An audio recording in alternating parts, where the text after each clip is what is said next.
What if I told you the biggest royal betrayal didn't happen in public, but in silence, over a single signature? Understood? Picture this. King Charles, alone in the quiet stillness of Buckingham Palace. No press, no public, no palace staff, just him and a single manila folder resting on his desk. Understood?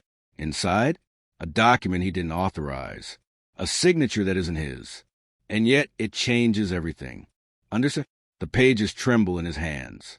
Not from age, but from something else. Betrayal. Understood?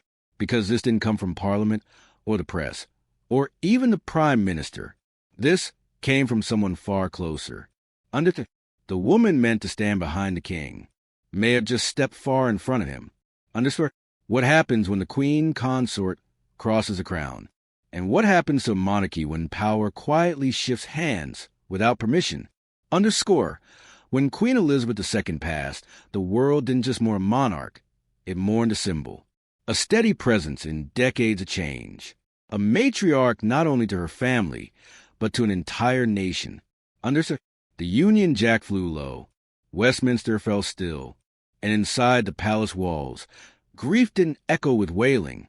It settled like fog. Quiet, heavy, unrelenting. Understood? King Charles, now the oldest monarch to ever ascend the British throne, stepped into a role that was both destiny and burden. Gone was the Prince of Wales, the waiting heir. In his place stood a king shaped by history, duty, and decades of watching and waiting. Understood? And beside him, Camilla, once whispered about, written off, even vilified. Now, crowned queen consort. Understood? Her transformation was nothing short of royal alchemy. From outsider to inner circle. From scandal to stability. Years of public resistance slowly gave way to a cautious respect, and eventually acceptance. Understood? But behind that acceptance was always a condition, that she would support Charles. Not steer him, not speak for him. Support. Under the palace, after all, thrives on structure, on roles. Tradition doesn't bend easily, not even for love. Understood? Charles embraced the crown with a quiet urgency. Early mornings flooded with briefings. Afternoons marked by ribbon-cutting handshakes and endless engagements. A man obsessed with detail. Schedules, speeches, state papers, all passed through his meticulous eye. Understood? For a king trying to modernize while upholding centuries of legacy, control was not just preferred. It was essential. Understood? But institutions, even royal ones, are rarely immune to change. And sometimes that change comes not with fireworks, but with a fountain pen. Understood? One name on a dotted line. A quiet decision made without the king's knowledge. And suddenly, the very structure Charles built so carefully begins to shift. Understood? Not from rebellion, not from outside threats, but from within. Understood? Because while the crown may sit heavy on Charles's head, it seems another pair of hands may have just tried it on when no one was looking. For all her public grandeur, Queen Elizabeth II was, in private, a woman of quiet sentiment.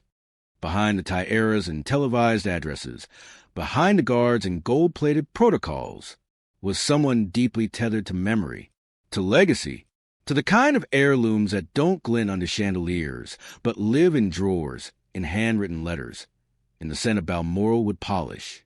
Understood?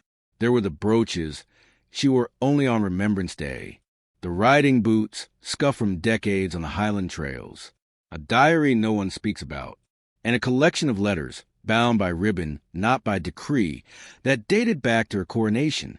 Understood? These were not the crown jewels. These were not for the museum. These were hers. Understood? Because within the monarchy, there are two kinds of treasures, those that belong to the institution, and those that belong to the woman. Understood? Queen Elizabeth understood this divide better than anyone. She lived it. Every state gift was cataloged. Every personal trinket privately tucked away. Some she passed down quietly. Others she gave no instructions for at all. Understood? Not out of neglect, but out of trust that the family would know, that they would feel, without needing to be told, what mattered most. Understood? So when the queen passed, and her personal apartments were unsealed. The process began. Quietly, carefully, room by room, memory by memory. Understood? These reviews were, on paper, routine. Each royal transition requires it. Inventories made, values assessed, items redistributed, some to the royal collection, some to private holdings, and a precious few to family. Understood? But this time, something was different. Understood? Whispers filled the corridors. Not of scandal, not yet, but of decisions being made early, papers being signed before discussions had been finalized. Understood? Items with deep emotional weight, things not meant to be assigned, but understood, began appearing in unexpected places. A rare piece gifted to Elizabeth by her father in 1947, suddenly reported as transferred. A tiara only ever worn on anniversaries, missing from a vault. An inscription scrubbed from a photo frame. Understood? No press release. No announcements. Just changes. Understood? And for a family that thrives on protocol, even behind closed doors, this raised quiet alarms. Understood? Because the Queen's legacy wasn't just measured in duty. It was carried in these items. Each one a symbol of a moment, a memory, a message, each one sacred. Understood? And while these belongings might not sway Parliament or shift public opinion, within the palace, they carried weight. Understood? The kind of weight that could tip the fragile balance of power if moved by the wrong hands. Understood? At first, these were seen as oversights. Simple clerical missteps. IT began like most mornings for King Charles, before the sun had fully risen, before the palace stirred. A pot of Earl Grey, a tightly stacked briefing folder, and a mind trained, after decades of preparation, to absorb detail before emotion. Understood? But today was different. Understood? The folder was heavier than usual, thicker, unmarked, no crest, no note. Underscore. He opened it anyway. Inside, an itemized inventory, each line marked with palace codes and storage designations, page after page. Understood? At first, it looked ordinary. Routine estate reviews, archival movements, standard post-monarchy housekeeping. He kept reading. Understood? Then came the shift, not just in paperwork, but in his posture. Understood? A ring worn only by Queen Elizabeth during her first tour to Kenya, listed as relocated to private vault. A christening shawl hand-stitched by Queen Mary, noted as under evaluation for long-term display. Several letters, including one handwritten from Winston Churchill, described as being reviewed for potential donation. Understood? And next to each entry, a line of authorization and a signature. Understood? Not his. Understood? Not his mother's. Not a courtier's. Not a senior advisor's. Understood? It was hers. Camilla. Understood? Signed, sealed, executed, without consultation, without ceremony, without him. Understood? He didn't move, didn't shout, didn't even blink. Understood? He simply stared at the curve of her initials, at the royal title next to her name, Queen Consort Camilla, and beneath it, the full authority of decisions that were never hers to make. Understood? This wasn't a misunderstanding. It wasn't clerical. It wasn't harmless. Understood? These items weren't ordinary. They weren't spare artifacts to be shuffled around for appearances. They were pieces of Elizabeth, of history, of family. Understood? And Camilla had signed them away. Understood? No conversation. No late-night talks. No warning over breakfast. Just the signature. Understood? In the monarchy, where protocol is gospel and hierarchy is sacred, this wasn't a small breach. This was trespass. Understood? Not over land, not over power, but over memory, over something far more fragile. Understood? Trust. Understood? Charles closed the folder. His tea had gone cold. The room felt cavernous. Understood? For a moment, he said nothing. Not to staff. Not to his private secretary. Not even to his reflection in the window's glass. Understood? And then he asked for a meeting. Quietly, privately, no royal summons.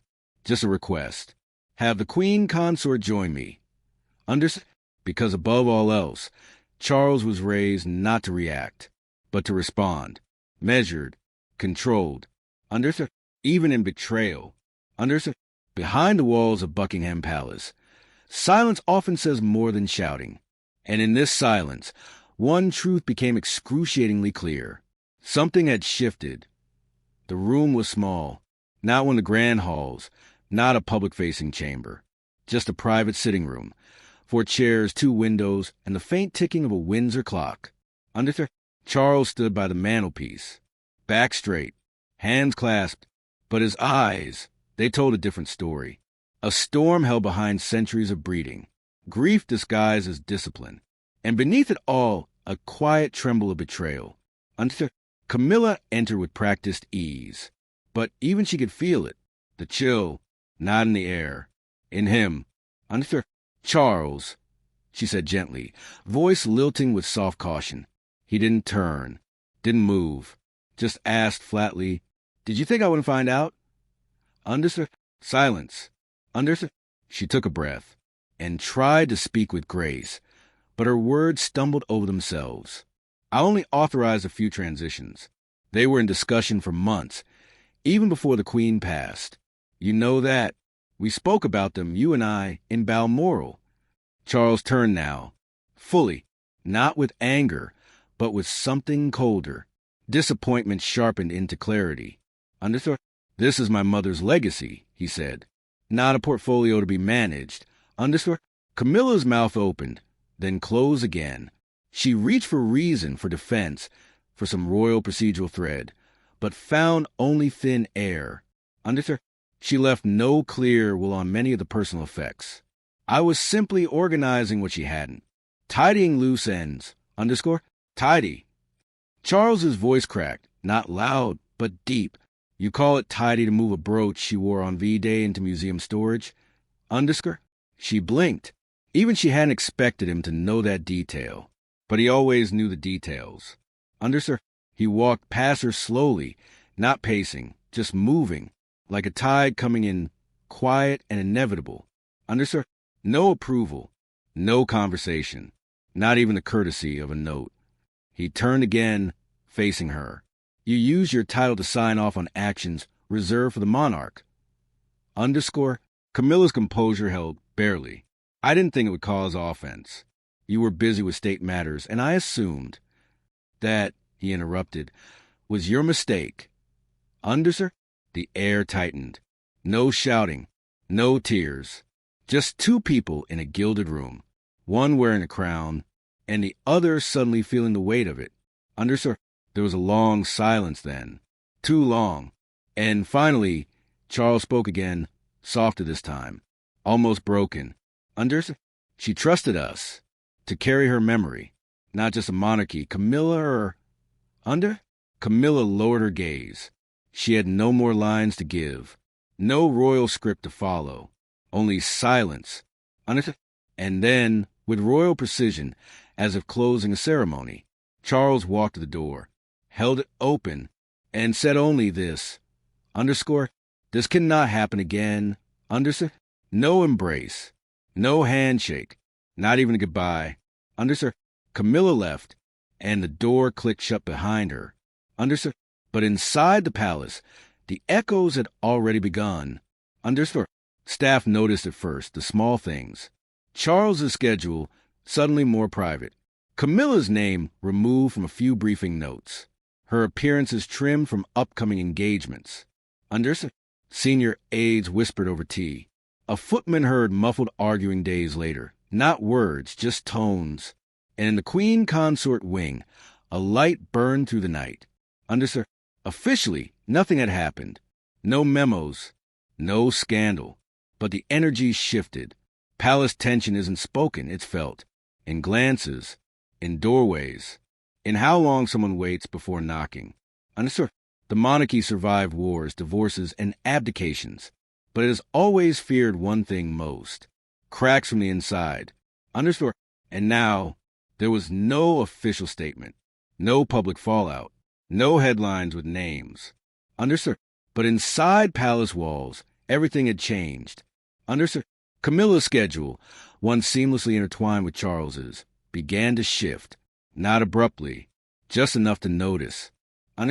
Where once they arrived at engagements together, now she arrived minutes later, or not at all. Joint appearances were quietly reassigned. Her name appeared less frequently in briefing memos. An afternoon tea with Commonwealth representatives, now handled by a senior aide. A garden tour once marked as with their majesties, now just His Majesty, nothing dramatic, nothing that could be quoted. But in the palace, silence is language, and everyone was listening.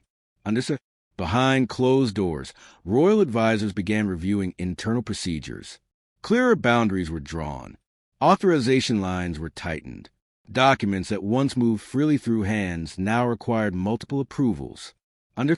It wasn't punishment. It was preservation. The monarchy protects itself first. And the sudden breach, even one so quiet, so domestically personal, was enough to cause a ripple through the institution. Among the palace staff, whispers turned clinical. Who has access? Was the king informed? Is the queen consort still cleared for private archive review? And then the quieter question, the one no one dared ask out loud, but everyone thought the same. Has trust been broken? Camilla remained outwardly composed. She smiled for cameras. She waved at walkabouts. She stood beside Charles at ceremonies, though a step further back now, just slightly, but enough for those who knew what to look for. And Charles? He carried on, as he always does. Grief tucked behind duty, emotion buried beneath protocol, but his eyes, during engagements, drifted more often, toward the past, toward a mother's portrait, toward something lost. In public, they maintained the image. No scandal ever touched the tabloids. But in press circles, the experienced royal correspondents, the seasoned observers, rumors began to stir. A certain necklace hadn't been seen since the Queen's passing. Camilla's team canceled last minute on a Royal Foundation event. Charles was reportedly reevaluating the structure of household roles. No one confirmed, no one denied. And in the space between mystery took root. Because grief, real grief, doesn't just come in tears. It comes in distance, in missteps, in small betrayals that feel like earthquakes to the heart. And grief in a royal family is never just personal. It is national, historical, and deeply, deeply political. The Queen's passing didn't just leave a vacancy on the throne. It left a gap in identity. And when someone tried to fill that gap too quickly, too confidently, too independently, the crown pushed back. So what now? What becomes of Camilla, the queen consort who had once risen so delicately, from outsider to accepted? She remains in her role, the title unchanged, the public appearances mostly intact. But the perception? That is harder to repair.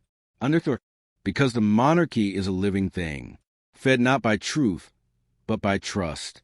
And once trust is frayed, even gold can tarnish. Camilla may have believed she was helping. She may have acted from duty or impulse or even love. But in the House of Windsor, intention matters less than interpretation.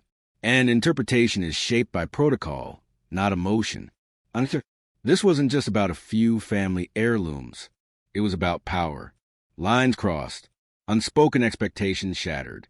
And now, in the cold aftermath, no one dares say it aloud, but behind the palace doors, every step she takes is being watched, measured, weighed. This was never just a disagreement between husband and wife. It wasn't a spat over protocol or preference. It was something far deeper. A fracture not of affection, but of understanding. A clash not over objects, but over legacy. Because within the House of Windsor, every act echoes beyond the personal. Every decision, even the quiet ones, carries the weight of history. And when Camilla, knowingly or not, signed her name beneath artifacts tied to the Queen's memory, she didn't just reorder a few shelves in the royal archive. She reordered trust. And in doing so, She shook the invisible foundation on which the monarchy rests. Understood? It was a reminder that the greatest threats to legacy don't always come from outside. Sometimes they arrive wrapped in familiarity. Sometimes they sleep in the next room. Understood? So we're left with questions. Heavy ones. Ones the crown itself may not dare to answer out loud. Understood? Can the monarchy truly endure if loyalty inside the palace begins to fray? How much modernization is too much when memory is the price? And what happens when tradition isn't broken, but slowly overwritten one pen stroke at a time? Understood? For King Charles, the burden is uniquely cruel. He is not only sovereign, he is son, and that dual identity, ruler and mourner, leaves him trapped between duty and remembrance. How do you honor a mother's legacy while leading a nation forward? Where you draw the line between preserving history and becoming part of it? Understood? And for Camilla, the path forward may now be quieter, more cautious, because though the crown was placed on her head, it was trust that kept it there. Understood? And trust, once cracked, doesn't shatter all at once. It fades slowly, like sunlight behind stained glass. Beautiful, but never quite the same. Understood? So now, behind the palace gates, a silence lingers. Not scandal, not outrage, just a quiet, persistent question, one that even royalty cannot answer with certainty. Underscore, in the end, who truly owns the past, and who dares to reshape it? Understood?